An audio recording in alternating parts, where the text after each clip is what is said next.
ਸਤਿ ਸ਼੍ਰੀ ਅਕਾਲ ਆਦਾਬ ਮੈਂ ਹਾਂ ਤੁਹਾਡਾ ਆਪਣਾ ਹੋਸਟ ਸ਼ਾਹਿਦ ਸ਼ਬੀਰ ਬਾਬਾ ਜੀ ਔਰ ਤੁਸੀਂ ਦੇਖ ਰਹੇ ਹੋ ਰੇਡੀਓ ਸਾਡੇ ਵਾਲਾ ਵੈਬ ਟੀਵੀ ਸਾਡੇ ਵਾਲਾ ਆਕਲੈਂਡ ਨਿਊਜ਼ੀਲੈਂਡ ਤੋਂ 87.8 FM Auckland end web TV ਸਾਡੇ ਵਾਲਾ ਜੀ ਸ਼ਾਹਿਦ ਸ਼ਬੀਰ ਆਫੀਸ਼ੀਅਲ ਤੋਂ ਇਹ तमाम ਰਾਈਟਸ ਜਿਹੜੇ ਨੇ ਉਹ ਰਿਜ਼ਰਵ ਨੇ। ਅਸੀਂ ਇਸ ਵੇਲੇ ਪਹੁੰਚੇ ਹਾਂ ਈਸਟ ਲਾਹੌਰ ਦੇ ਅੰਦਰ। ਈਸਟ ਲਾਹੌਰ ਦੇ ਅੰਦਰ ਵੈਸੇ ਤਾਂ ਪਿੱਛੇ ਖਲੋਤੀ ਹੋਈ ਇੱਕ ਮਹਾਨ ਹਵੇਲੀ ਜਿਹੜੀ ਹੈ ਇਹਦੇ ਮੁਤਲਕ ਲਾਹੌਰ ਤੋਂ ਤੁਸੀਂ ਬਹੁਤ ਜ਼ਿਆਦਾ ਸਾਰੀਆਂ ਰਿਪੋਰਟਸ ਆਲਰੇਡੀ ਦੇਖ ਚੁੱਕੇ ਹੋ, ਲੋਕਾਂ ਦੇ ਵਲੌਗਸ ਵੀ ਬਹੁਤ ਜ਼ਿਆਦਾ ਸਾਰੇ ਦੇਖ ਚੁੱਕੇ ਹੋ। ਕੋਈ ਇਹ ਨਵੀਂ ਚੀਜ਼ ਨਹੀਂ ਹੈ, ਬਟ ਹਰ ਇੱਕ ਇਨਸਾਨ ਦਾ ਆਪਣਾ ਐਕਸਪਲੋਰ ਕਰਨ ਦਾ ਇੱਕ ਤਰੀਕਾ ਹੁੰਦਾ ਹੈ। ਮੈਂ ਉਸੇ ਤਰੀਕੇ ਨੂੰ ਲੈ ਕੇ ਅੱਜ ਪਿੰਡ ਪੜਾਣਾ ਦੇ ਵਿੱਚ ਬਿਲਕੁਲ ਸਰਦਾਰ ਜਵਾਲਾ ਸਿੰਘ ਪੜਾਣੀਆਂ ਦੇ ਪਿੰਡ ਪਹੁੰਚਿਆ ਵਾਂ ਔਰ ਉਹਨਾਂ ਦੀ 8th ਜੈਨ, ਠੀਕ ਹੈ ਜੀ, 8ਵੀਂ ਕੁੱਲ ਜਿਹੜੀ ਹੈ ਉਹ ਮੇਰੇ ਨਾਲ ਹੈ। ਮਤਲਬ ਕਿ ਮਹਾਰਾਜਾ ਰਣਜੀਤ ਸਿੰਘ ਦਾ ਵੀ ਅਰਲੀ ਪੀਰੀਅਡ ਤੁਸੀਂ ਕਹਿ ਲਵੋ, ਜਿਹੜਾ ਅਰਲੀ ਪੀਰੀਅਡ ਸਿੱਖ ਪੀਰੀਅਡ ਦਾ ਹੈ ਉਸ ਟਾਈਮ ਦੀ ਇਹ ਹਵੇਲੀ ਹੈ। ਔਰ ਕਿਆ ਬਾਤ ਹੈ, ਕੀ ਵਰਤਿਆ ਇਸ ਹਵੇਲੀ ਦੇ ਨਾਲ, ਇੱਥੇ ਕੀ ਹੋਇਆ, ਅਸੀਂ ਇਹਨਾਂ ਦੀ 8ਵੀਂ ਕੁੱਲ ਤੋਂ ਹੀ ਜਾਣਦੇ ਹਾਂ ਤਾਂ ਉਹ ਜ਼ਿਆਦਾ ਬਿਹਤਰ ਲੱਗੇਗਾ। ਸਾਡੇ ਨਾਲ ਸਰਦਾਰ ਸੈਫੁੱਲਾ ਸੰਧੂ ਜੀ ਜਿਹੜੇ ਨੇ ਉਹ ਮੌਜੂਦ ਨੇ, ਸਾਡੇ ਗਰੁੱਪ ਮੈਂਬਰ ਵੀ ਨੇ ਔਰ ਬੜੀ ਦੇਰ ਤੋਂ ਅਸੀਂ ਸਿੱਖ ਮੁਸਲਿਮ ਫਰੈਂਡਸ਼ਿਪ ਮਿਸ਼ਨ ਦੇ ਵਿੱਚ ਵੀ ਇਕੱਠੇ ਰਹੇ ਹਾਂ। ਅਤੇ ਇਹ ਸਿੱਖ ਹਿਸਟਰੀ ਦੇ ਨਾਲ, ਕਿਉਂਕਿ ਇਹਨਾਂ ਦੇ ਕੁੱਲ ਔਰ ਪੁਰਖ ਜਿਹੜੇ ਸਾਨੂੰ ਹੈ ਸਨ ਸਿੱਖ, ਇਸ ਵਾਸਤੇ ਇਹਨਾਂ ਨੂੰ ਇੰਟਰਸਟ ਵੀ ਹੈ ਉਸ ਹਿਸਟਰੀ ਦੇ ਨਾਲ ਔਰ ਇਹ ਚਾਹੁੰਦੇ ਨੇ ਕਿ ਐਡੀ ਵੱਡੀ ਹਵੇਲੀ ਜਿਹੜੀ ਇੰਨੀ ਪੁਰਾਤਨ ਹਵੇਲੀ ਹੈ ਉਹ ਕਿਸੇ ਤਰੀਕੇ ਨਾਲ ਰੀਸਟੋਰ ਹੋ ਸਕੇ। ਤਾਂ ਆਪਾਂ ਉਸ ਮਿਸ਼ਨ ਨੂੰ ਲੈ ਕੇ, ਜਿੱਦਾਂ ਕਿ save historical places of Pakistan ਔਰ ਖਾਲਸਾ ਰਾਜ ਫੁੱਟਸਟੈਪਸ ਇਨ ਪਾਕਿਸਤਾਨ ਨੂੰ ਆਪਾਂ ਐਕਸਪਲੋਰ ਵੀ ਕਰਦੇ ਹਾਂ ਔਰ ਲੱਖਾਂ ਲੋਕਾਂ ਤੱਕ ਪਹੁੰਚਾਉਂਦੇ ਵੀ ਹਾਂ। ਔਰ ਉਹ ਲੋਕ ਜਿਹੜੇ ਨੇ ਜਿਨ੍ਹਾਂ ਨੂੰ ਇਸ ਚੀਜ਼ ਦਾ ਦਰਦ ਹੈ, ਪੀੜਤਾ ਹੈ, ਉਹ ਸਾਡੇ ਨਾਲ ਹੱਥ ਵੀ ਬਣਾਉਂਦੇ ਆ। ਤੇ ਚਲੋ ਦੇਖਦੇ ਹਾਂ, ਚੱਲਦੇ ਹਾਂ ਜੀ, ਗੱਲ ਕਰਦੇ ਹਾਂ ਜੀ। अस्सलाम वालेकुम जी। ਵਾਲੇਕੁਮ ਸਲਾਮ। ਹਾਂਜੀ ਜੀ, ਕੀ ਹਾਲ ਹੈ ਜਨਾਬ? ਬਹੁਤ ਵਧੀਆ ਬਾਬਾ ਜੀ। ਸਭ ਤੋਂ ਪਹਿਲਾਂ ਤਾਂ ਜਨਾਬ ਤੁਹਾਡਾ ਸ਼ੁਕਰੀਆ, ਤੁਸੀਂ ਜਨਾਬ ਆਪਣਾ ਕੀਮਤੀ ਟਾਈਮ ਕੱਢ ਕੇ ਪਿੰਡ ਪੜਾਣੇ ਦੀ ਧਰਤੀ 'ਤੇ ਆਏ ਜੀ। ਤੁਹਾਨੂੰ ਜਨਾਬ ਵਾਰਮਲੀ ਵੈਲਕਮ ਕਹਿੰਦੇ ਹਾਂ, ਜੀ ਆਇਆਂ ਨੂੰ ਕਹਿੰਦੇ ਹਾਂ, ਸਤ ਬਿਸਮਿਲ੍ਲਾ ਕਹਿੰਦੇ ਹਾਂ ਜਨਾਬ।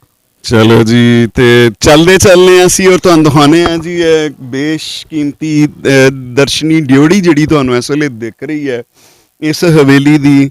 ਆਈ have not seen before this. ਮੈਂ ਇਸ ਤੋਂ ਪਹਿਲੇ ਇੰਨੀ ਸੋਹਣੀ, ਇੰਨੀ ਜਿਓਮੈਟਰੀਕਲ 4th ਸਾਈਡ ਦੇ ਉੱਤੇ ਬਣੀਆਂ ਹੋਈਆਂ ਬਾਰਾਦਰੀ ਸ਼ਾਇਦ ਮੈਨੂੰ ਕਿਤੇ ਇੰਡੀਆ ਦੇ ਵਿੱਚ ਵੀ ਕੋਈ ਐਸੀ ਹਵੇਲੀ ਨਜ਼ਰ ਨਹੀਂ ਆਉਂਦੀ।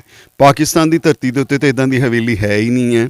ਬੜੀਆਂ ਹਵੇਲੀਆਂ ਨੇ ਸਰਦਾਰਾਂ ਦੀਆਂ, but it's a very different.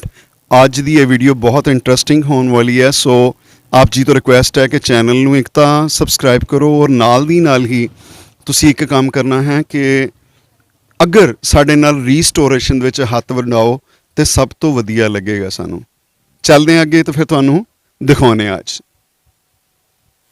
ਜੀ। ਅਸੀਂ ਮੇਨ ਇੰਟਰਸਟ 'ਤੇ ਪਹੁੰਚ ਚੁੱਕੇ ਹਾਂ। ਇਸ ਵੇਲੇ ਦਾਖਲੀ ਜਿਹੜੀ ਦਰਸ਼ਨੀ ਡਿਊਟੀ ਹੈ ਹਵੇਲੀ ਦੀ, ਅਸੀਂ ਉਸ ਜਗ੍ਹਾ 'ਤੇ ਪਹੁੰਚ ਚੁੱਕੇ ਹਾਂ ਕਿ ਅੱਗੇ ਅਸੀਂ ਜਾਣਦੇ ਹਾਂ ਸਰਦਾਰ ਜਵਾਲਾ ਸਿੰਘ ਪੜਾਣੀਆਂ ਦੇ ਬਾਰੇ 'ਚ। ਆਪਣਾ ਵੀਰ ਸੈਫੁੱਲਾ ਸੰਧੂ ਸਾਹਿਬ ਹੀ ਤੁਹਾਨੂੰ ਬਿਹਤਰ ਤਰੀਕੇ ਨਾਲ ਦੱਸਣਗੇ ਕਿਉਂਕਿ ਇਹਨਾਂ ਦੇ ਪੁਰਤਾਨ ਨੇ। ਸੋ ਮੈਂ ਇਹਨਾਂ ਦੇ ਬਾਰੇ 'ਚ ਅੱਜ ਬਹੁਤ ਜ਼ਿਆਦਾ ਸਾਰੀਆਂ ਚੀਜ਼ਾਂ ਲੱਭਣੀਆਂ ਚਾਹੁੰਦਾ ਵਾਂ। ਅੱਜ ਨਾਲ ਬੈਠਣਾ ਅਸੀਂ, ਕਾਗਜ਼ ਪੁਰਾਣੇ ਫੋਲਣੇ ਨੇ, ਹਿਸਟਰੀ ਪੁਰਾਣੀ ਫੋਲਣੀ ਹੈ ਜੀ। ਵੀਰ ਜੀ ਸਟਾਰਟ ਕਰੋ, ਹੁਣ ਮਾਈਕ ਤੁਹਾਡੇ ਕੋਲ ਹੈ। ਇਹ ਜਨਾਬ ਜਿੱਥੇ ਅਸੀਂ ਇਸ ਟਾਈਮ ਖਲੋਤੇ ਹਾਂ, ਪਿੰਡ ਦਾ ਨਾਂ ਹੈ ਪਿੰਡ ਪੜਾਣਾ, ਅਤੇ ਲੋਕੇਸ਼ਨ ਇਸ ਹਵੇਲੀ ਦਾ ਨਾਂ ਹੈ ਹਵੇਲੀ ਸਰਦਾਰ ਜਵਾਲਾ ਸਿੰਘ ਸੰਧੂ। ਅਤੇ ਸਵਾਲ ਆ ਪੈਦਾ ਹੁੰਦਾ ਜਿਵੇਂ ਬਾਬਾ ਜੀ ਨੇ ਕਿਹਾ ਜੀ ਜਵਾਲਾ ਸਿੰਘ ਸੰਧੂ ਕੌਣ ਸਨ।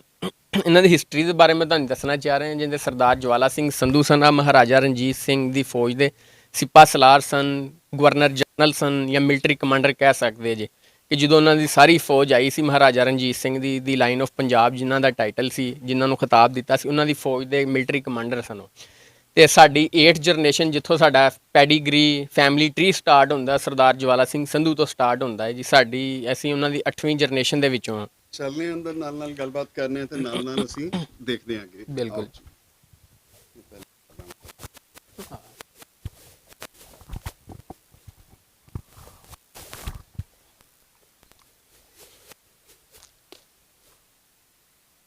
ਇੱਧਰੋਂ ਜਿੰਜ ਇੰਟਰ ਹੋਏ ਆ ਜੀ, ਆਹ ਉਹਦਾ ਦਾਖਲੀ ਰਾਸਤਾ ਹੈ ਜੀ, ਜਿੰਜ ਕਹਿ ਸਕਦੇ ਜੇ ਇੱਕ ਹਾਲ ਦਾ ਜਾਂ ਇੱਕ ਡਿਊਟੀ ਦਾ ਮੇਨ ਰਾਸਤਾ। ਅਸੀਂ ਇੰਟਰ ਹੋ ਗਏ ਹਾਂ। ਆਹ ਤੁਹਾਡਾ ਕੈਮਰਾਮੈਨ ਵਿਖਾਵੇ ਤੇ ਆ ਹਵੇਲੀ ਦੀ ਅਸੀਂ ਜਨਾਬ ਸੇਨ ਦੇ ਵਿੱਚ ਆ ਚੁੱਕੇ ਹਾਂ। ਹਵੇਲੀ ਦੇ ਮੁਤਲਕ ਮੈਂ ਤੁਹਾਨੂੰ ਕੁਝ ਦੱਸਣਾ ਚਾਹ ਰਿਹਾ। ਇਸ ਹਵੇਲੀ ਦਾ ਜਿੰਦਾ ਰਕਬਾ ਹੈ ਨਾ 8 ਕਨਾਲਾਂ ਦੇ ਮੁਸ਼ਤਮਿਲ ਇੱਕ ਕਿੱਲੇ ਦੇ ਵਿੱਚ ਬਣਾਈ ਗਈ ਹੈ। ਦਿਖਾਓ ਜੀ ਜ਼ਰਾ। ਇੱਕ ਕਿੱਲੇ ਦੇ ਵਿੱਚ ਇੱਕ ਕਿੱਲੇ ਦੇ ਵਿੱਚ ਹੈਗਾ ਹੈ ਤੇ ਇਹਦੀਆਂ 3 ਸਟੋਰੀ ਸਨ, ਟ੍ਰਿਪਲ ਸਟੋਰੀ ਸੀ, 3 ਮੰਜ਼ਲਾਂ ਸਨ ਤੇ ਇੱਕ ਇਹਦੇ 'ਚ ਬਕਾਇਦਾ ਤਹਿਖਾਨਾ ਵੀ ਹੈ, ਬੇਸਮੈਂਟ ਵੀ ਹੈ ਜੀ, ਸੁਰੰਗ ਵੀ ਹੈ। ਓਕੇ। ਤੇ ਇਹਦੇ 'ਚ 100 ਤੋਂ ਜ਼ਿਆਦਾ ਕਮਰੇ ਹੁੰਦੇ ਸਨ ਜੀ, 100 ਤੋਂ 100+ ਰੂਮ ਸਨ।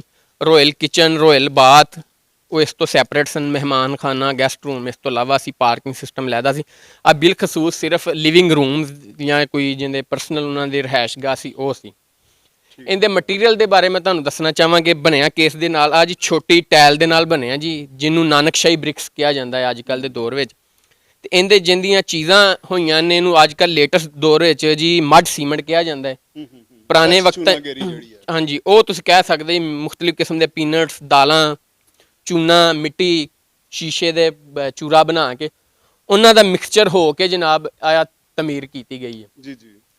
ਤੇ ਡਾਟ ਸਿਸਟਮ ਦੇ ਉੱਤੇ ਜਨਾਬ ਇਹਦੇ 'ਚ 1 ਇੰਚੀ ਤੁਸੀਂ ਸਰੀਏ ਦਾ ਨਹੀਂ ਜੇ ਦੱਸ ਸਕਦੇ ਜੀ, ਲੋਹੇ ਦਾ ਇਸਤੇਮਾਲ ਸਾਰਾ ਪ੍ਰੋਪਰ ਡਾਟ ਸਿਸਟਮ ਦੇ ਨਾਲ ਤਮੀਰ ਕੀਤਾ ਗਿਆ ਕਿ ਟਨ ਦੇ ਹਿਸਾਬ ਨਾਲ ਜਨਾਬ, ਟਨਾਂ ਦੇ ਹਿਸਾਬ ਨਾਲ ਇਹਨੇ ਬੀਅਰ ਬਰਦਾਸ਼ਤ ਕੀਤਾ ਜੀ ਵਜ਼ਨ ਕੀ ਉਹ ਡਾਟ ਸਿਸਟਮ ਕੀ। ਉਦੋਂ ਉਹਨਾਂ ਦੇ ਐਡਵੈਂਚਰ ਮਾਈਂਡ ਸਨ ਜੀ, ਜਿਹਦੇ ਆਰਕੀਟੈਕਟ ਸਨ ਜਾਂ ਜਿਹਦੇ ਰਾਜਗੀਰ ਸਨ, ਮਿਸਤਰੀ ਮਜ਼ਦੂਰ ਸਨ।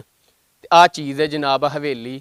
ਇਹਦਾ ਤੁਸੀਂ ਜਿਹਦਾ ਆਰਕੀਓਲੋਜੀ ਪੁਆਇੰਟ ਆਫ ਵਿਊ ਦੇ ਨਾਲ ਵੀ ਤੁਸੀਂ ਵੇਖੋ, ਇੱਕ ਪ੍ਰੋਪਰ ਇਹਦੇ 'ਚ ਰੀਅਲ ਕਿਸਮ ਦੀਆਂ ਪੇਂਟਿੰਗਸ ਨੇ, ਰੀਅਲ ਕਿਸਮ ਦੇ ਆਂਚਲਸ ਬਣੀਆਂ ਨੇ, ਇੱਕ ਐਸੇ ਨਮੂਨੇ ਨੇ ਕਿ ਜਿਹਦੇ ਤੁਹਾਨੂੰ ਤਖਲੀਕੀ ਮਾਈਂਡ ਦਾ ਇੱਕ ਸਬੂਤ ਦਿੰਦੇ ਨੇ ਕਿ ਜਿਨ੍ਹਾਂ ਨੇ ਬਣਾਇਆ ਉਹ ਕੀ ਮਾਈਂਡ ਰੱਖਦੇ ਸਨ। ਥੈਂਕ ਯੂ ਜੀ। ਇਹ ਸਨ ਸਰਦਾਰ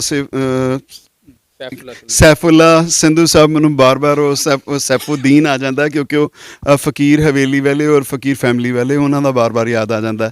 ਅੱਛਾ, ਕੁਝ ਚੀਜ਼ਾਂ ਤੁਹਾਨੂੰ ਹੱਲੇ ਵੀ ਪੁਰਾਤਨ ਜਿਹੜੀਆਂ ਨੇ ਉਹ ਨਜ਼ਰ ਆਉਣਗੀਆਂ। ਅਗਰ ਤੁਸੀਂ ਬੈਕ ਸਾਈਡ 'ਤੇ ਦੇਖੋ ਤੇ ਸ਼ਾਹੀ ਘਰਾਂ ਦੇ ਉੱਤੇ ਕਬੂਤਰ ਹੁੰਦੇ ਸਨ, ਠੀਕ ਹੈ ਜੀ। ਅੱਜ ਵੀ ਉਹ ਕਬੂਤਰ ਜਿਹੜੇ ਨੇ, ਜਿਨ੍ਹਾਂ ਲਈ ਕਬੂਤਰਖਾਨੇ ਬਣਾਏ ਜਾਂਦੇ ਸਨ ਪੁਰਾਣੀਆਂ ਇਮਾਰਤਾਂ ਦੇ ਵਿੱਚ, ਇਹ ਕਬੂਤਰ ਤੁਹਾਨੂੰ ਲਾਹੌਰ ਕਿਲੇ ਤੋਂ ਬਾਅਦ ਲਾਹੌਰ ਦੀ ਚੰਦ ਹੀ ਪੁਰਾਣੀਆਂ ਹਵੇਲੀਆਂ ਨੇ ਜਿਨ੍ਹਾਂ ਦੇ ਵਿੱਚ ਤੁਹਾਨੂੰ ਮਿਲਣਗੇ। ਬਟ ਇਹ ਤਾਂ ਬਹੁਤ ਹੀ ਵਧੀਆ ਕਰਕੇ ਤੁਸੀਂ ਕਹਿ ਲਵੋ ਕਿ ਅੱਜ ਵੀ ਕਬੂਤਰ ਜਿਹੜੇ ਇੱਥੇ ਮੌਜੂਦ ਨੇ। ਔਰ ਨਾਲ ਦੀ ਨਾਲ ਤੁਸੀਂ ਅਗਰ ਦੇਖੋ ਤਾਂ ਤੁਹਾਨੂੰ 2 ਮੈਂ ਆਰਕਸ ਦਿਖਾਣਾ ਵਾ ਜਿਨ੍ਹਾਂ ਦੇ ਵਿੱਚ ਬਹੁਤ ਹੀ ਬਿਊਟੀਫੁਲ ਤਰੀਕੇ ਨਾਲ ਮਹਾਦੇਵ ਦਾ ਇੱਕ ਤੁਹਾਨੂੰ ਮਿਲੇਗਾ ਵਾਲ ਫਰੈਸਕੋ ਮਿਲੇਗਾ। ਔਰ ਨਾਲ ਦੀ ਨਾਲ ਤੁਸੀਂ ਦੇਖੋਗੇ ਕਿ ਉਹਦੇ ਵਿੱਚ ਪੰਚਨੇਰ ਬਣਿਆ ਹੋਇਆ। ਪੰਚਨੇਰ ਖਾਸ ਕਰਕੇ ਵਾਰਸ਼ਿਪ ਦੇ ਹਵਾਲੇ ਦੇ ਨਾਲ ਇਹ ਰੂਮ ਲੱਗ ਰਿਹਾ ਕਿ ਜਿਹੜੀ ਇਹ ਜਗ੍ਹਾ ਸਾਹਮਣੇ ਤੁਸੀਂ ਦੇਖੋ ਜ਼ਰਾ, ਉਹ ਸਾਹਮਣੇ ਜਿਹੜੀ ਆਰਚ ਬਣੀ ਹੋਈ ਹੈ, ਬਿਲਕੁਲ ਐਕਸਟੈਂਡਡ ਆਰਚ ਹੈ ਜਿਹਨੂੰ ਕਹਿੰਦੇ ਹਾਂ ਅਸੀਂ, ਵੱਡੀ ਆਰਚ ਹੈ। ਉਹਦੇ ਅੰਦਰ ਬਕਾਇਦਾ ਤੌਰ ਦੇ ਉੱਤੇ ਇੰਜ ਲੱਗਦਾ ਜਿਵੇਂ ਕਿ ਕੋਈ ਮੂਰਤੀ ਅਸਥਾਨ ਹੈ। ਔਰ ਮਹਾਦੇਵ ਦੀ ਜਿਹੜੀ ਮੂਰਤੀ ਹੈ ਸਾਫ਼ ਨਜ਼ਰ ਆ ਰਹੀ ਹੈ। ਉਹ ਤਾਂ ਪੰਚਨੇਰ ਨੇ ਜਿਹੜੀ ਹੈ ਤੇ ਆਪਣੀ ਛਾਇਆ ਕੀਤੀ ਹੋਈ ਹੈ। ਦੂਸਰੇ ਪਾਸੇ ਅਗਰ ਤੁਸੀਂ ਦੇਖਦੇ ਹੋ ਤੇ ਤੁਹਾਨੂੰ ਸੇਮ ਆਰਚ ਮਿਲਦੀ ਹੈ, ਐਕਸਟੈਂਡਡ ਆਰਚ ਮਿਲਦੀ ਹੈ, ਜਿਹਦੇ ਅੰਦਰ ਇਸ ਵੇਲੇ ਮੈਨੂੰ ਕ੍ਰਿਸ਼ਨ ਭਗਵਾਨ ਦੀ ਮੂਰਤ ਬਣੀ ਹੋਈ ਨਜ਼ਰ ਆ ਰਹੀ ਹੈ। ਔਰ ਉਹਦੇ ਸਾਹਮਣੇ ਇੱਕ ਬੀਬੀ ਦੁਪੱਟਾ ਲੈ ਕੇ ਖਲੋਤੀ ਹੋਈ ਹੈ, ਜੋ ਕਿ ਤੁਹਾਨੂੰ ਪਤਾ ਹੀ ਹੈ ਕਿ ਜੋ ਇੱਕ ਸਟੋਰੀ ਹੈ ਰਾਧਾ ਮੀਰਾ ਦੀ ਔਰ ਕ੍ਰਿਸ਼ਨਾ ਜੀ ਦੀ, ਤੇ ਉਹ ਮੈਨੂੰ ਨਜ਼ਰ ਆ ਰਹੀ ਹੈ। ਆਪਾਂ ਉੱਤੇ ਚੱਲ ਕੇ ਤੁਹਾਨੂੰ ਦਿਖਾਵਾਂਗੇ। ਉਸ ਤੋਂ ਪਹਿਲੇ ਮੈਂ ਤੁਹਾਨੂੰ ਥੋੜ੍ਹਾ ਜਿਹਾ ਦੱਸਦਾ ਚੱਲਾਂ ਕਿ ਇਹਦੀ ਜਿਹੜੀ ਹੈ ਇਹ 5 ਆਰਚ ਵਾਲਾ ਸਿਸਟਮ ਹੈ ਕਿ ਜਿਹੜਾ ਕਿ ਬਹੁਤ ਘੱਟ ਘਰਾਂ 'ਚ ਮਿਲਦਾ। ਜਾਂ ਤਾਂ ਮਿਲਦਾ 3 ਵਾਲਾ ਮਿਲਦਾ ਜਾਂ 7 ਵਾਲਾ ਮਿਲਦਾ, ਲੇਕਿਨ ਇੱਥੇ ਤੁਹਾਨੂੰ 4 ਵਾਲਾ ਮਿਲ ਰਿਹਾ। ਫਿਰ ਉਸ ਤੋਂ ਬਾਅਦ ਉੱਤੇ 3 ਵਾਲਾ, ਯਾਨੀ ਕਿ ਉੱਤੇ 12 ਦਰੀ ਔਰ ਥੱਲੇ 16 ਦਰੀ। 16 ਦਰੀ ਕਿਸ ਤਰ੍ਹਾਂ ਕਹਿ ਰਹੇ हैं ਜੀ, ਤੁਸੀਂ ਜ਼ਰਾ ਦਿਖਾਓ ਜੀ। ਇਹ ਆਰਕਸ ਜਿਹੜੀਆਂ ਨਜ਼ਰ ਆ ਰਹੀਆਂ ਨੇ, ਸੋਰਾਈਆਂ ਆਰਚਿਸ ਤੁਹਾਨੂੰ ਜਿਹੜੀਆਂ ਨੇ ਉਹ ਨਜ਼ਰ ਆ ਰਹੀਆਂ ਹੋਣਗੀਆਂ। ਦੈਟਸ ਲੁਕਸ ਵੈਰੀ ਬਿਊਟੀਫੁਲ ਔਰ ਇਹਨੂੰ ਮੋਸਟ ਇੰਪ੍ਰੈਸਿਵ ਬਣਾਉਂਦੀਆਂ ਨੇ ਇਸ ਬਿਲਡਿੰਗ ਨੂੰ।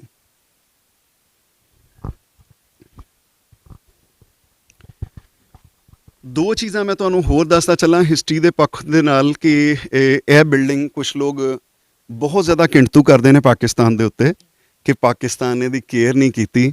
ਬਟ ਪਾਕਿਸਤਾਨ ਨੇ ਕੇਅਰ ਕੀਤੀ ਸੀ।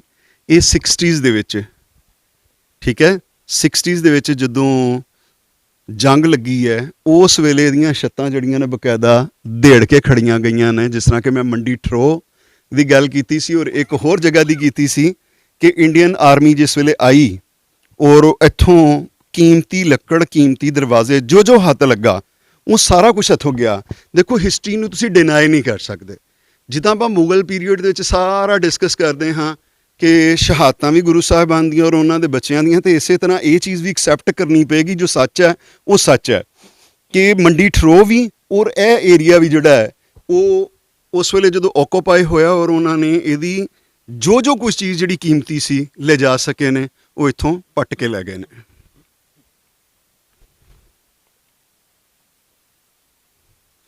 ਤੁਸੀਂ ਦੇਖ ਰਹੇ ਹੋ ਹਵੇਲੀ ਸਰਦਾਰ ਜਵਾਲਾ ਸਿੰਘ ਸਿੰਧੂ ਪੜਾਨੀਆਂ।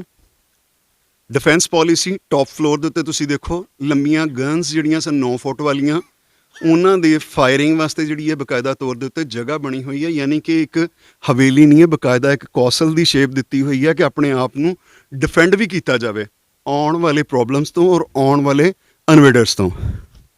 ਕੁਛ ਆਰਚਿਸ ਜਿਹੜੀਆਂ ਨੇ ਉਹ ਬਿਲਕੁਲ ਇਦਾਂ ਲੱਗਦੀਆਂ ਨੇ ਜਿਸ ਤਰ੍ਹਾਂ ਕਿ अर्ਲੀ ਬ੍ਰਿਟਿਸ਼ ਪੀਰੀਅਡ ਦੀਆਂ ਵੀ ਨੇ, ਬਟ ਜਿਹੜੀ ਮੋਸਟ ਬਿਊਟੀਫੁਲ ਲੁੱਕ ਚੀਜ਼ ਹੈ ਉਹ ਮੈਨੂੰ ਲੱਗਦੀ ਹੈ ਸੋਰਾਹੀ। ਜਿਸ ਤਰ੍ਹਾਂ ਕਿ ਉਹ ਸਾਹਮਣੇ ਜਿਹੜੀਆਂ ਬਣੀਆਂ ਹੋਈਆਂ ਆਰਕਸ ਨੇ ਔਰ ਇਹ ਵਾਲੀਆਂ ਆਰਕਸ ਨੇ, ਇਹ ਜਿਹੜੀਆਂ ਨੇ ਸੋਰਾਹੀ ਕਹਿਲਾਉਂਦੀਆਂ ਨੇ। ਇਹ ਉੱਤੇ ਦੇਖੋ, ਸੋਰਾਹੀ ਦਾ ਮਤਲਬ ਇਹ ਨਹੀਂ ਹੈ ਕਿ ਸਰਾਈ ਹੈ, ਸੋਰਾਹੀ ਮਤਲਬ ਕਿ ਇਹਨਾਂ ਨੂੰ ਬਣਾਉਣ ਦੇ 100 ਰਾਹ ਨੇ, ਠੀਕ ਹੈ ਜੀ। ਔਰ ਉੱਤੇ ਤੁਸੀਂ ਦੇਖੋ ਪਿਓਰਲੀ ਸਿੱਖ ਆਰਕੀਟੈਕਚਰ।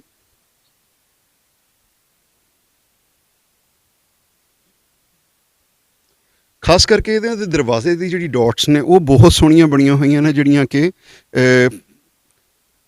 ਜੈਪੁਰੀ ਰੈੱਡ ਸਟੋਨ 'ਚ ਬਣੀਆਂ ਹੋਈਆਂ ਨੇ, ਜਿਹੜੀਆਂ ਕਿ ਹੁਣ ਬਿਲਕੁਲ ਨਾਪੈਦ ਹੈ।